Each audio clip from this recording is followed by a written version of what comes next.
आज मैं आपको बताने जा रहा हूं कि आपने अपनी सप्लीज की तैयारी कैसे करनी है। चाहे आप लोग मैट्रिक में हैं, चाहे आप लोग इंटरमीडिएट में हैं, चाहे आप लोग जिस स्टेज के भी ऊपर हैं, प्लीज़ आज का सेशंस आपके लिए बहुत इम्पोर्टेंट होने वाला है। और आप लोग जानते हैं कि माई उस्ताद चैनल्स आपके साथ कन्फर्म और एग्जैक्ट न्यूज़ शेयर कर रहा है। यानी कि मैं आज के सेशन में आपको बताऊंगा कि आपने परेशान नहीं होना, आप लोग अपनी सप्लीज को किस तरह से कवर कर सकते हैं, चाहे वो आर्ट्स में है चाहे वो साइंस में है। तो आइए, आपने मेरा साथ नहीं छोड़ना।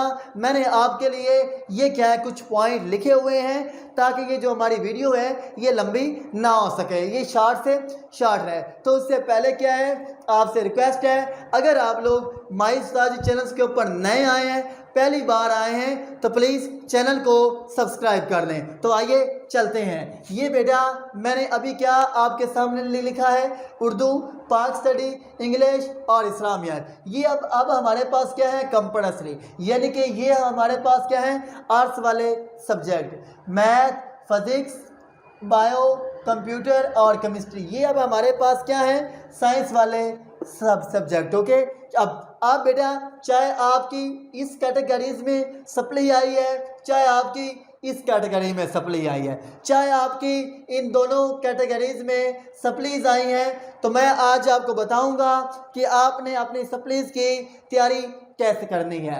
अगर हम लोग बेटा देखें, सबसे पहले हमारे पास क्या आ रहे हैं, कंपल्सरी सब्जेक्ट, यानी कि आर्ट्स वाले सब्जेक्ट, इनकी आपने तैयारी कैसे करनी है। सबसे जो बेटा पहला हमारे पास पॉइंट आ रहा है वो क्या आ रहा है, करी एक्टिविटीज़, यानी कि थीम, यानी कि बेटा जब भी आप आर्ट्स में कोई भी सब्जेक्ट पढ़ रहे हो, कोई भी आप लेसन पढ़ रहे हो, तो बेटा सबसे पहले उस चैप्टर का आपको थीम आना चाहिए।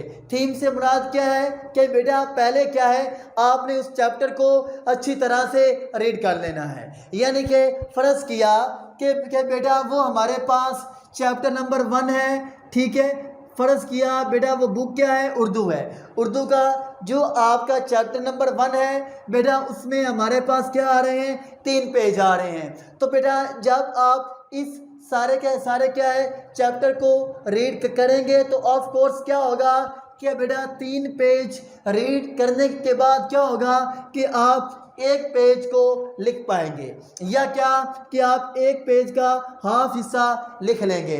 इस तरह क्या होगा कि बेटा आपका उस लेसन्स के बारे में आपको थोड़ा बहुत नॉलेज आपके माइंड में समझ जाएगा।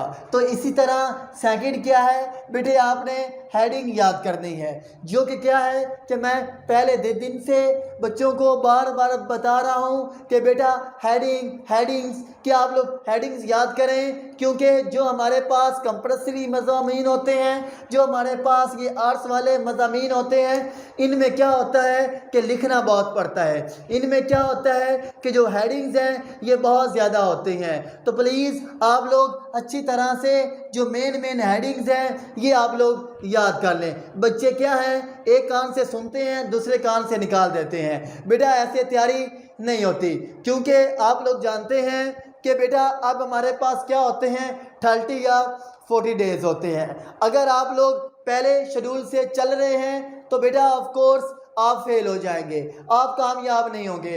आपको क्या है कि आप अपना शेड्यूल चेंज करना पड़ेगा, क्योंकि जो आपका पहला शेड्यूल था वो आपका 12 मंथ का था, तो अब आपका जो शेड्यूल है ये क्या है, ये 1 मंथ का है। तो ऑफ कोर्स आपने अपना शेड्यूल 12 मंथ वाला नहीं अपनाना, आपने अब अपना नया शेड्यूल बनाना है जो क्या होगा, 1 मंथ का होगा। तो ऑफ कोर्स हमने 1 मंथ में ये सारे क्या हैं सब्जेक्ट क्लियर करने हैं। तो बेटा इसलिए ज़रूरी है कि आप लोगों को इन पॉइंट्स के बारे में अच्छी तरह से नॉलेज होना चाहिए।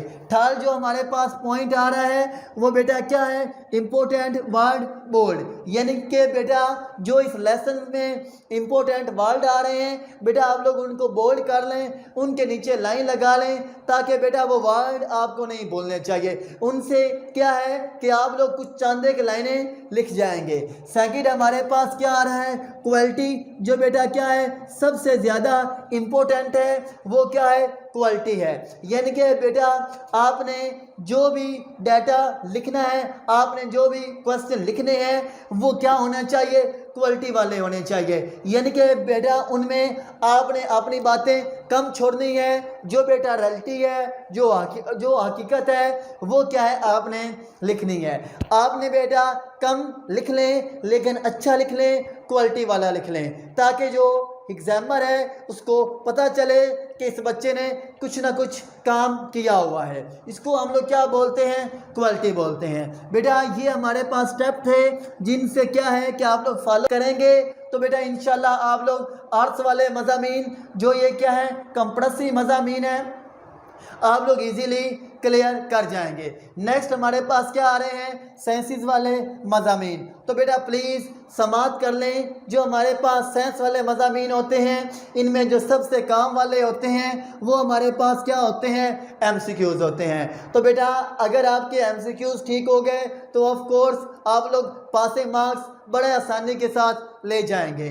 तो बेटा अब सवाल ये है कि अब ये जो MCQs हैं इनको आपने तैयार कहाँ से करना है। ये क्या है बेटा, आपके पास कोई ना कोई गाइड होगी, बेटा आपने वहाँ से भी तैयार करने हैं। और बेटा जो आपके हर एक चैप्टर की एक्सरसाइज होती है उसकी एंड के ऊपर MCQs दिए जाते हैं, तो आपने वहीं से भी याद करने होंगे। यानी कि ये दोनों जानब से आपने MCQs याद करने होंगे। नेक्स्ट हमारे पास क्या आ रहे हैं, शॉर्ट क्वेश्चंस, जो क्या हैं, जो बहुत इंपॉर्टेंट हैं। अब आपने सारे के सारे शॉर्ट क्वेश्चंस भी तैयार नहीं करने, जितने इंपॉर्टेंट शॉर्ट क्वेश्चंस होंगे उनको क्या है आपने याद करना है। शॉर्ट क्वेश्चंस आपने कहाँ से याद करने हैं, आपके बेटा चैप्टर में भी आपको बताया गया होगा। ये मोस्ट इंपॉर्टेंट शॉर्ट क्वेश्चंस हैं बेटे, आपने वहाँ से याद कर लेने हैं। और सेकंड क्या है, आपने शॉर्ट क्वेश्चंस को गाइड से भी करना है, यानी कि जो आपके पास की बुक है वहाँ से भी। और बेटा जो आपकी एक्सरसाइज में शॉर्ट क्वेश्चंस होते हैं बेटे, आपने वहाँ से भी क्या है शॉर्ट क्वेश्चन तैयार कर लेने हैं। और थर्ड क्या है, थर्ड मैं आपको बता दिया है बेटा, प्रेजेंटेशंस, यानी कि बेटा प्लस डायग्राम्स। ओके, जिन बेटा क्वेश्चंस की डायग्राम है उन बेटा क्वेश्चंस की आपने डायग्राम को बड़ी अच्छी तरह से रिप्रेजेंट करना होगा। जब तक बेटा आप लोग डायग्राम नहीं बनाएंगे आपको मार्क्स नहीं मिलेंगे। इसलिए बेटा साइंस में भी क्या होता है कि बेटा आपका पेपर प्रेजेंटेशंस बहुत मैटर करती है, यहाँ पर भी। इसलिए बेटा आपने अपना पेपर नीट एंड क्लीन करना है। फॉर एग्जांपल प्रेजेंटेशन से मुराद क्या है, एक ही बच्चा है उसने ये एक लाइन लिखी है। फॉर एग्जांपल आपको मैं मिसाल दे रहा हूँ, उसने क्या लिखी है, ये एक लाइन लिखी है, उसने सेकंड लाइन ये लिखी, थर्ड ये लिखी और फोर्थ ये लिखी। अगर उस बच्चे से सेकंड लाइन के ऊपर गलती हो गई है तो अब हम लोग क्या करते हैं, हम लोग ऐसे क्रॉस लगाना शुरू कर देते हैं। यानी कि हम लोग क्या है कि बेटा उसके ऊपर इस तरह के डब्बे बना देते हैं कि ये गलत लिखा है। तो बेटा प्लीज़ आपने इसे अवॉइड करना है। जो आपसे गलत लाइन लिखी गई है उसके ऊपर आपने कुछ नहीं करना, उसको क्या है आपने गलत के गलत लिखे रहने देना है। उसके नीचे क्या है आपने लाइन दोबारा से सही करके लिख लेनी है। यानी कि जब आप लोग इस तरह के ऊपर क्रॉस मारते हैं या बेटा ऐसे क्या है आप लोग क्रॉस मारते हैं तो बेटा जो क्या होता है, जो आपका एग्जामिनर पेपर चेक कर रहा होता है वो बेटा डायरेक्ट क्या है यहाँ पर आपके क्रॉस के ऊपर आ जाता है। वो समझ लेता है कि यहाँ पर क्या है बच्चे ने कोई ना कोई ज़रूर मिस्टेक की है। तो बेटा प्लीज़ आपने इस तरह का कोई भी गंद वगैरह आपने पेपर के ऊपर नहीं मारना। आपने बेटा अपना पेपर साफ क्लियर करना है। इससे क्या होगा, अगर वहीं पर कोई गलती भी होती है तो हो सकता है कि जो एग्जामिनर है वो क्या है ये वाली गलती देखे ही ना।